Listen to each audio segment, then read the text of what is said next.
صباح الخير مشاهدي الاوفياء. فيديو ديال اليوم كما كتشوفوا روتيني ديال ديما كنحل الشراجم ديال الدار باش كتهوى الدار، كتدخل الطاقه الايجابيه. كنطلق سوره البقره كل صباح باش تعطيني واحد الطاقه ايجابيه وكترد الشياطين وكتطهر البيت. صباح الخير عليكم. مع هاد الصباح الزوين، صباح الشتاء والجو الهادئ واللطيف، ومع هاد القراءة المباركة ديال سورة البقرة كل صباح. هذا روتيني اليومي. مني كنفيق كنحل الشراجم، كيدخل الهواء، كنطلق سورة البقرة في الدار باش كتحفظك، كتعطيك الطاقة الإيجابية وكترد الشياطين من الدار كل صباح. هذا هو روتيني اليومي. ودابا غندير معكم انبوكسين من نوع اخر، منتوجات طبيعيه خديتها من تعاونيه، غنبارطاجيها معكم. فريمون هاد المنتوجات خاص تكون في كل بيت خاص يكون فيه خل تفاح. بالنسبه للناس اللي عندهم الحجر في المراره، اللي عندهم الشحمه في الكبده، اللي عندهم مشاكل في الهضم، خل تفاح منتوج اللي طبيعي، كيوسع العروق، كيلي الحجر ديال المراره.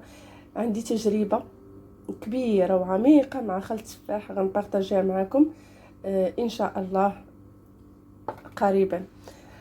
خل التفاح غني عن التعريف، ممكن تضيفوه للسلطات، ممكن تشربوه من مور الماكله، معلقه صغيره في الماء من مور الماكله، مطهر وكيحفز العمل ديال الكبد والمعده والمراره. فريمون مهم بزاف.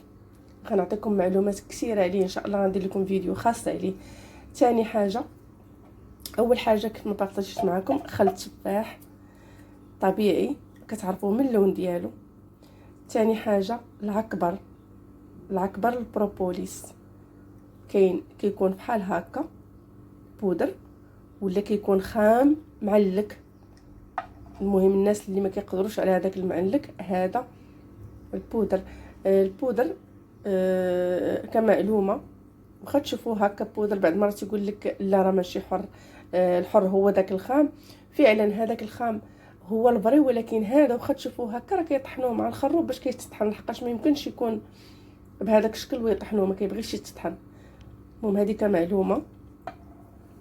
المستكه الحره ولا المسكه الحره، ها هي مسكه حره فعلا.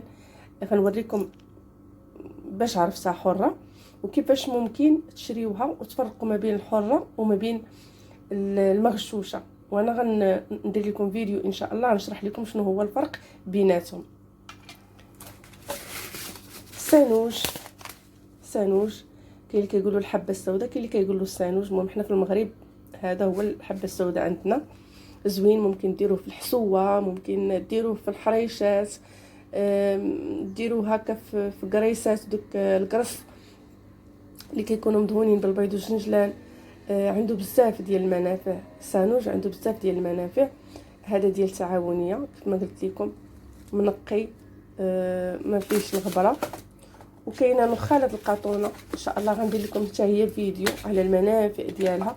هذه نخاله القاطونه، كاين بذور القاطونه وهذه نخاله القاطونه حتى هي ديال التعاونيه اللي قلت لكم. واحد التعاونيه زوينه، محل كيبيع هادشي ديال التعاونيات حدانا النيس هنايا، والاثمنه مناسبه. المهم نخاله القاطونه مهمه بزاف. الناس اللي كيعانيو من الامساك، كيعانيو من الاسهال، مشاكل في الهضم، نخاله القاطونه عندها بزاف ديال المنافع، اللي منها انها مني كتشربوها كتنفخ بحال كتطول الجسم باش يستافد من هذيك الماكله اللي كتاكلوا. فريمون عندها بزاف د المنافع، غندير لكم عليها حتى هي ان شاء الله فيديو كيشرح المنافع ديالها، طريقه الاستعمال. فيديو فريمون غيكون مفيد بزاف. عندها بزاف ديال المنافع. هادو كان انبوكسين ديال اليوم، منتوجات طبيعيه بارطاجيتها معكم، اللي مهمه بزاف. الناس اللي كيبغيو يقويو المناعه، اللي عندهم المناعه ضعيفه كيبغيو يقويو المناعه ديالهم، هذه منتوجات طبيعيه. ولا الناس اللي كيعانيو من المشكل ديال الجهاز الهضمي، كيف ما كتعرفوا المشكل اللي ولا مؤخرا هو الامراض اللي ولات مؤخرا هي الامراض ديال الجهاز الهضمي. كانت في الايام ديال كورونا كان الجهاز التنفسي. دابا بالاضافه للجهاز التنفسي ولا مشكل عندنا ديال الجهاز الهضمي مع هاد الاطعمه الجاهزه اللي فاست فود، وهاد الماكله اللي كناكلوا فيها المواد الحافظه، وزيد عليها الاعصاب، ستريس اللي ولا عايشو الانسان مؤخرا. فلا بد هاد المنتوجات هذه تكون عندكم في الدار تعاونوا بها الجهاز الهضمي. وان شاء الله كل مره غندير لكم فيديو على الفوائد والطريقه ديال الاستعمال ديال المنتوجات الطبيعيه. ومازال كاين منتوجات اخرى ان شاء الله مفيده للصحه غنبارطاجيها معكم. نتمنى هذا الفيديو هذا يكون فاتكم ونال الاعجاب ديالكم، والى اللقاء فيديو ومعلومه جديده ان شاء الله.